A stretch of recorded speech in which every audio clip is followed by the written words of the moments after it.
오늘은 우리가 수능특강 문학 현대산문 7강에 수록되어 있는 황홀한 실종이라는 작품을 같이 볼 건데요. 이 작품의 경우에는 최근 모의고사 기출에도 출제가 된 적이 있죠. 바로 고3 19년 3월 학력 평가에 출제가 되었었는데요. 이 당시에도 이제 이청준의 황홀한 실종이라는 작품이 나왔었고, 되게 놀라운 건요, 여러분. 여기에 지금 따옴표 보이죠? 이 따옴표가 여기까지 이어져요. 정말 놀랍죠. 자, 여기서 우리 한번 보기를 같이 읽고 한번 들어가 볼게요. 자, 황홀한 실종에서 은행원인 윤일섭은 승진에서 여러 번 탈락한 후 문 안쪽에 대한 집착을 보이며 동물원의 새 울타리 안쪽의 공간까지 넘보게 된다. 자기 스스로를 유폐하고자 하는 이러한 행동은 치열한 경쟁이 펼쳐지고 있는 자본주의적 질서 속에 순조롭게 펼대지 못한 자아가 지니고 있는 체제의 보호 속에 더 깊이 안주하고 싶어하는 욕망과 그와 관련된 불안감을 형상화한 것이다. 한마디로 우리는 계속 끊임없이 경쟁을 하면서 어떤 자리를 차지하려고 하죠. 근데 그것을 우리가 하지 못할까봐에 대한 어떤 불안감이 엄습하면서 계속 그 안쪽의 자리, 더 깊은 곳의 자리에 좀 집착하게 된다라는 거를 지금 이 모의고사 기출에서는 설명을 하고 있네요. 자, 그럼 우리가 수능특강 부분은 과연 어떤 부분인지 한번 읽어볼게요. 여러분, 앞부분 줄거리가 되게 길죠. 은행원인 윤일섭은, 자, 여러분 주인공이죠. 승진 탈락, 업무상의 과실 등으로 인해 남모를 곤욕을 치르면서 주변 사람들을 고의적으로 괴롭히는 장난, 거짓말 등을 쉽게 멈출 수가 없는 기이한 병증을 앓게 되고 이를 치료하기 위해 정신과 의사인 손 박사에게 상담을 받게 된다. 손 박사는 일섭의 욕망이 안으로 들어가 앉아오고 싶은 것이 아니라 사실은 밖으로 나가고 싶은 것이며 실패의 기억으로 인해 자신의 욕망을 정직하게 시인하지 않은 채 안으로 돌아오고 싶어 한다고 착각하는 사고의 전도, 즉 도착된 욕망을 갖게 된 것이다 라고 진단을 했대요. 여러분, 손 박사는요, 사실은 너는 안에 가고 싶어 하는 게 아니라 밖으로 나가고 싶은 거야. 너는 실패로 인해서 네 욕망을 시인하지 못하는 거야 라고 말을 하고 있어요. 여러분, 우리가 이전 19년 3월 모의고사에서 이 부분, 그쵸? 여기 보면은 이렇게 길게 얘기를 하는데요. 이 부분은 이제 윤일섭의 어떤 과거와, 그쵸? 윤일섭의 내면 심리가 굉장히 자세히 지금 설명이 되고 있거든요. 그래서 이 부분을 통해서 우리는 윤일섭이 이런 걸 느끼는구나를 사실 모고 기출에서는 알 수 있었어요. 자, 근데 지금 이 부분은요, 이제 앞부분 줄거리에서 손 박사가 사실 너는 반대다 라고 얘기를 했고, 이제 거기에 대해서 윤일섭이 무슨 얘기를 하는지 우리가 좀 봐야겠죠. 자, 전 이제 어떻게 해야 합니까? 정말로 제게 그런 도착 현상이 일어나고 있는 게 사실이라면, 여러분, 이때 저는 누구겠어요? 윤일섭이겠죠? 자, 여러분, 도착 현상이라는 건 뭘 말하는 걸까요? 그쵸? 지금 여기 위에서 손 박사가 말하고 있는 이 현상인 거죠. 사실을 너는 밖으로 향하고 싶은 거다. 밖을 지향한다. 라고 손 박사는 해석을 하고 있는 거죠. 이야기가 그쯤 이르고 보면 일섭은 이제 제풀의 질문을 멈출 수가 없어졌다. 그리고 손 박사는 언제나 그러는 일섭을 환영했다. 한마디로 질문하는 걸 환영했다는 거죠. 그야 윤영의 질문 가운데 해답이 들어있지 않습니까? 바깥으로 나가고 싶은 윤영의 참 욕망을 윤영 스스로 정직하게 시인할 수 있도록 되어야지요. 그렇게 되기 위해선 아마도 우선 윤영의 마음 가운데 깊이 자리 잡고 있는 그 불편스러운 쇠창살부터 지어 없애야 할 것입니다. 안과 밖의 구분이 남아있게 마련이고 그 안과 밖이 뒤바뀌는 도착 현상은 언제든지 다시 재현될 가능성이 잠자고 있는 것이니까요. 글쎄, 이 세상 일이란 따지고 보면 모든 것이 그렇게 여기다 저기다 확연하게 구분이 지어져 있는 것만은 아니잖아요. 윤영은 은행 쇠창살 안에 앉아있으면서도 사실은 그 바깥 사람들의 한 부분으로 그 속에 섞여 살고 있었던 셈이며, 그와 반대로 윤영이 지금 그 바깥 사람들 사이에 몸을 섞고 지내고 있다 하더라도 마음은 오히려 쇠창살 안에 갇혀 지내고 있었던 경우를 볼 수 있지 않습니까? 세상 일엔 지금 윤영한테서처럼 그렇게 분명한 구분을 지어 말할 수 없는 경우가 많지요. 윤영이 지금 서 있는 곳, 그곳이 창살이 아니거나 바깥이거나 윤영은 항상 사람들과 함께 있는 것이요. 윤영의 그 자유와도 또한 함께 있는 것이에요. 안과 밖을 그토록 분명하게 갈라놓고 있는 것은 다만 그 윤영의 마음속에 숨어있는 쇠창살뿐이라고 할 수 있지요. 라고 여러분, 지금 이 부분은요, 손 박사의 어떤 생각을 굉장히 길게 얘기를 했죠. 손 박사의 어떤 윤일섭에 대한 진단인 거죠. 진단. 하지만 제 마음속에 숨어있는 그 쇠창살이라는 것은 우리 주변에 현실로서도 존재하고 있는 것들이 아닙니까? 라고 윤일섭이 지금 물어보는 거죠. 학교의 문이나 은행 창고 같은데 말입니다. 그것을 어떻게 제 마음속에서만 제거해버릴 수 있겠습니까? 자, 여러분, 지금 이 사람은요, 그 쇠창살이라는 게 실제 사례에서 이렇게 존재하는데 그걸 제 마음에서 어떻게 제거하죠? 라고 물어보는 거죠. 자, 그랬더니 이 손 박사는요. 사실을 사실대로만 인정한다면 그건 물론 병이 될 수 없는 것이지요. 윤영은 그 사실을 너무 과장해서 받아들이고 있는데 문제가 있는 것이지요. 제가 어떻게 사실을 과장하고 있습니까? 자, 언제 기회가 있으면 다시 가봐도 좋겠지만 지금 여기서라도 윤영의 그 은행을 한번 생각해 보세요. 그 은행이라는 데는 사실상 쇠창살이 없습니다. 혹 그런 데가 아직도 남아있는지 모르겠지만 적어도 윤영네 은행 점포 창구는 쇠창살이 아니라 유리 칸막이가 되어 있어요. 한데도 윤영은 은행을 말할 때마다 늘 그 창구의 쇠창살을 보고 있었어요. 그건 그 은행 창구가 아니라 윤영 자신의 마음속에 숨어있는 쇠창살의 환영을 보고 있었던 것이지요. 자, 여러분, 지금 윤일섭은 굉장히 절박해 보이죠. 과연 그게 어떻게 제가 지금 사실을 과장하는 거죠? 또 이제 손 박사는 그래, 쇠창살인 거 실제 존재하지 않잖아, 이렇게 얘기를 해주고 있죠. 자, 손 박사는 어느 틈에 일섭의 옛 직장에 찾아가 창구의 모습까지 다 확인해 놓고 있었다. 못당할 위인이었다. 그는 무엇보다 그의 마음으로부터 사실을 과장해 받아들이고 있는 쇠창살의 존재부터 부숴 없애랬다. 그래서 다른 사람과 자신 사이를 갈라놓지 말고 안과 바깥을 갈라놓지 않게 되도록 노력해보라는 충고였다. 그 외에는 아무것도 문제될 게 없다는 것이었다. 일섭이 차츰 자신의 병태로 인정하기 시작한 그 가학성 유의욕이라는 것에 대해서도 손 박사는 지극히 낙관적인 태도였다. 여러분, 지금 윤일섭은 막 미처 환장하는 거죠. 근데 여기 보면요, 나름 손 박사는요 그냥 낙관적이죠. 그거 뭐 이길 수 있죠. 그거 뭐 고치는 거 어렵지 않아요. 라고 손 박사는 지금 치료에 자신감을 가지고 있는 거죠. 근데 윤일섭은 그게 되게 어렵게 느껴지는 거죠.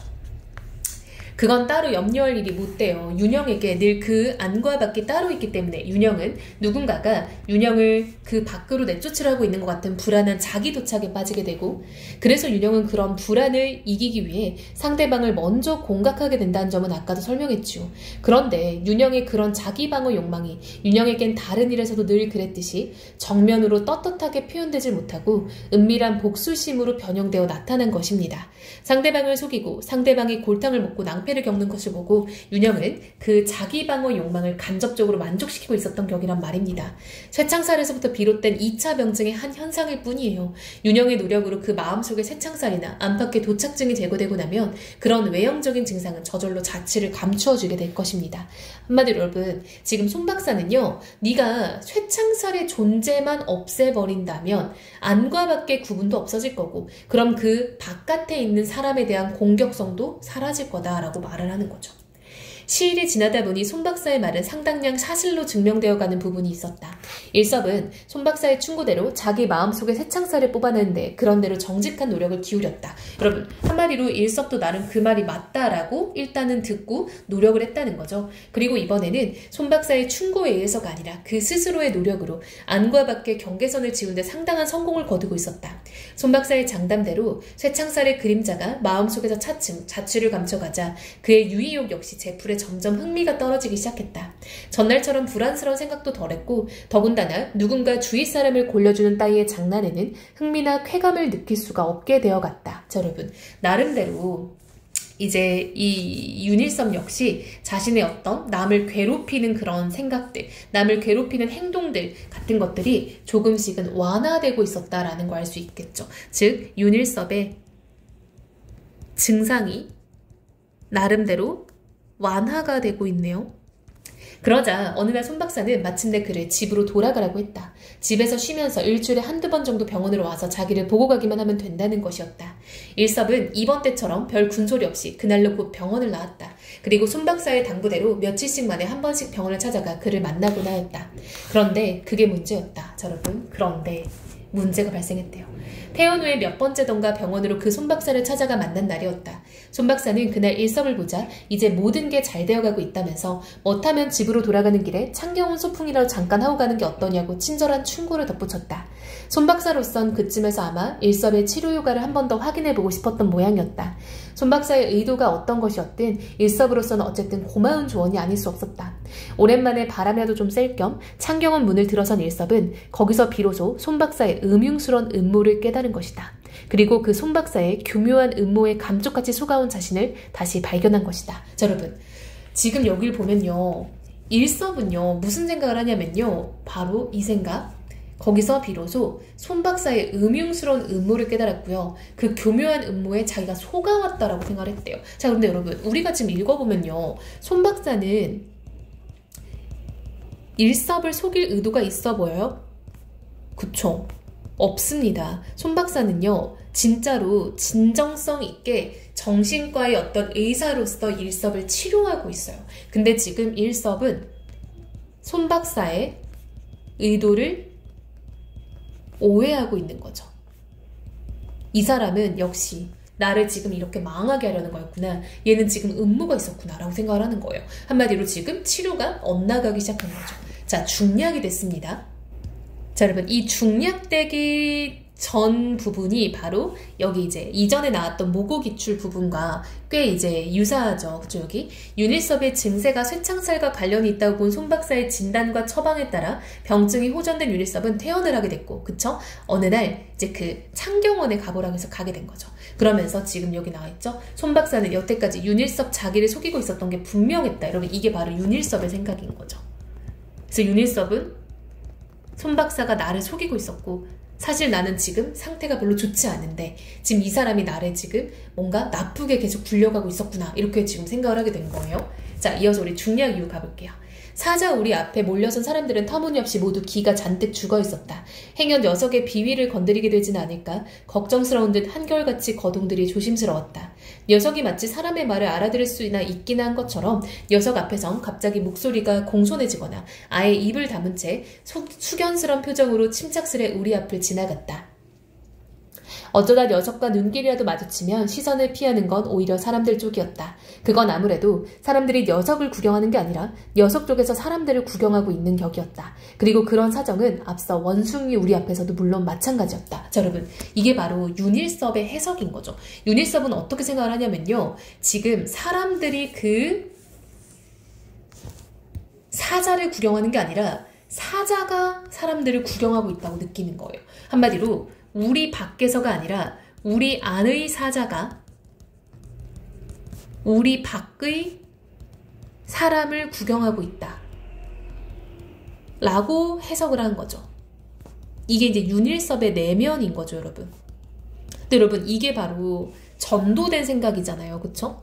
왜요? 보통 여러분, 갇혀있는 사자가 우월할까요? 밖에 있는 사람이 우월할까요? 그쵸? 동물원이라는 그런 좀 폐쇄된 공간에 사자를 가둬놓고 그것을 구경거리로 삼는 건 분명 사람인데요. 윤일섭은 그걸 반대로 해석을 하고 있죠. 한마디로 여러분, 윤일섭은 우리 안의 사자가 우리 밖의 사람을 구경한다라는 점에서 계속 이 울타리, 우리죠? 울타리, 어떤 경계의 안에 대해 선망하고 있는 그 증상이 여기서도 보이는 거죠.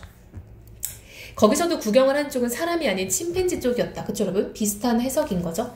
원숭이들은 제 맘대로 짓궂은 장난질을 피워대며 사람들을 골려대고 있었다. 사람들은 그 원숭이들의 조롱을 받고도 모욕감조차 느끼지 못한 채 바보처럼 히히거리고 있었다. 원숭이 우리 앞에선 바보처럼 멍청하게 웃고만 서 있던 사람들도 이 등골이 섬뜩거리는 맹수리 앞에서는 감히 그럴 수조차 없는 꼴이었다. 라고 해서 우리 밖의 사람들을 더 낮잡아 보는 거죠. 결국 손 박사는 여태까지 윤일섭 자기를 속이고 있었던 게 분명했다. 여러분, 이 부분이 바로 그 수능적 활용에 나와 있던 부분하고 똑같은 부분이죠. 마음속에 쇠창살을 부숴 없애는 게 치료법의 첩경이라던 손 박사의 처방은 전혀 엉터리 없는 거짓이었다. 손 박사가 뭐라고 궤변을 늘어놓고 있었든 세상에는 현실적으로 곳곳에 새 울타리 등이 마련되어 있었다. 그리고 그것은 물론 그 새 울타리 안에 쾌적한 공간을 혼자 독차지하고 즐기려는 자들을 위한 영리한 고안이었다.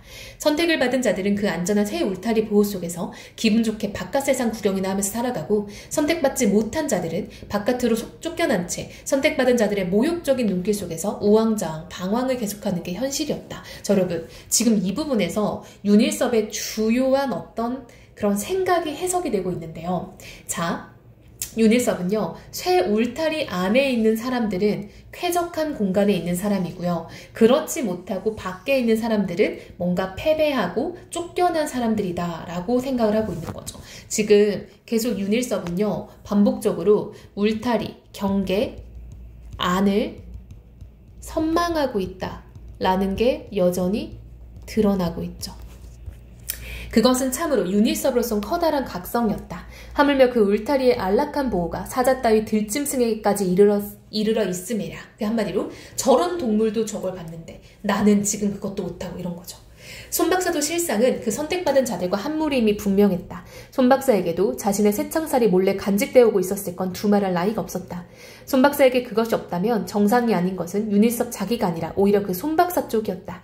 손 박사는 이를테면 자신의 쇠창살을 교묘하게 숨기면서 유닛섭 그에게만 그것을 부숴라 라고 꿰어댄 셈이었다. 자, 여러분, 한마디로 지금 유닛섭은 완전히 오해하고 있죠. 유닛섭의 손 박사의 생각에 대한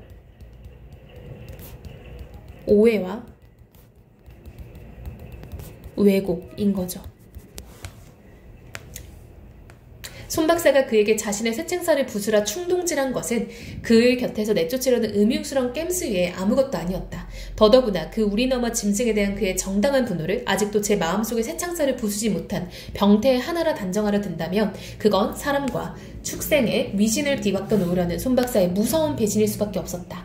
녀석을 결단내놓고 말겠다는 일섭의 단호한 결의는 손 박사가 대수롭지 않게 말해버린 그 가학적 유의욕 같은 것일 수는 도저히 없었다. 한마디로 지금 윤일섭은 손 박사의 치료는 다 잘못됐고 손 박사 혼자서 자기가 좋은 것을 독차지하려고 윤일섭을 지금 내보내려고 하고 윤일섭을 약간 가스라이팅 한다라고 생각을 하고 있는 거죠. 한마디로 여러분 지금 안쪽과 바깥쪽에 대한 어떤 해석이 지금 다르죠. 그쵸? 자, 지금 보면요. 지금 이 울타리를 기준으로 안과 밖의 공간이 있어요. 그쵸? 이렇게 볼게요. 이 울타리, 우리, 새창살 모두 다 동일한 의미로 쓰이고 있죠. 그 안의 공간과 그 바깥의 공간이 있는데요. 자, 그것을 윤일섭은 어떻게 해석을 하냐면요. 뭔가 안주할 수 있는 공간, 뭔가 내가 쉴 수 있는 공간, 무언가 혜택받은 공간이라고 윤일섭은 해석을 하는 거죠. 반면에 윤일섭 입장에서 바깥의 공간은요. 버림받은 자들의 공간, 패배자들의 공간이라고 보는 거죠. 여러분 반대로 손 박사의 입장에서는요. 이 안의 공간은 유폐된 공간, 폐쇄된 공간인 거죠. 따라서 손 박사 입장에게는 이 바깥이 자유의 공간, 인간이 머무를 수 있는 어떤 쉼의 공간이라고 보는 거예요. 그래서 이 해석 자체가 다르기 때문에 윤일섭은 지금 이 손 박사의 진단과 손 박사의 어떤 이런 치료법에 대해서 완전 다 부정하게 되는 거죠. 그러면서 윤일섭은 지금 저 우리 안의 동물을 결단내버려야겠다라는 결론에 지금 이르는 거죠. 정말 여러분 이 작품은요 좀 기묘하죠. 그쵸? 그러니까 근데 왜 여러분 이 윤일섭이라는 인물이 왜 이렇게 안에 집착하게 됐겠어요. 그쵸? 그것에 대한 어떤 배경도 나와 있었죠. 뭐요? 여기 있죠. 자, 윤일섭은 승진탈락, 업무상의 과실 등으로 인해서 곤욕을 치르고 있었다라고 했었죠. 한마디로 여러분 지금 이 윤일섭의 어떤 욕망은요 안으로 들어가서 안주하고 싶은 욕망인 거예요. 한마디로 사회에서 밀려나지 않으려는, 그쵸? 경계로 밀려나지 않으려는 욕망이 들어있는 거죠. 근데 이 경계라고 하면요, 여러분, 즉 안의 공간은 어떤 중심에 가까운 공간인 거예요. 한마디로 윤일섭은 중심의 공간, 좀 더 주요한 공간에 머물고자 하는 의지가 있는 거죠. 그러니까 이 사람은 뭐 승진해서 몇 차례 이제 이렇게 좀 탈락한 경험도 있고요. 또 학창시절 시위 경험도 있고 이런 것들에 대해서 이제 이 사람은 좀 계속 그 주류의 삶, 어떤 중심의 삶 이런 것들에 대한 집착을 계속 보이고 있는 거죠. 그래서 여러분 이 작품은요. 일반 어떤 시민이 안주를 소망하는 어떤 개인의 삶과 이를 쉽게 할 수 없는 억압하는 현실, 예를 들면 뭐 승진해서 탈락하는, 근데 이를 억압한다라는 건 누가 진짜 탄압을 한다는 것보다는요 무한 경쟁, 그쵸? 이런 경쟁에서 계속 도태되는 그런 상황들을 얘기를 하는 거죠. 그래서 여러분 이청준 작가의 작품은 되게 생각의 여지가 많게 만드는 좀 특징이 있어요. 그래서 이 작품 역시도 좀 우리가 읽으면서도 기묘하고 너무 현대사회 같잖아요. 그쵸? 그래서 우리 친구들 역시 물론 뭐 시험 공부 때문에 읽고 있겠지만 나름은 또 재밌게 읽을 수 있는 작품이었다라고 생각을 합니다.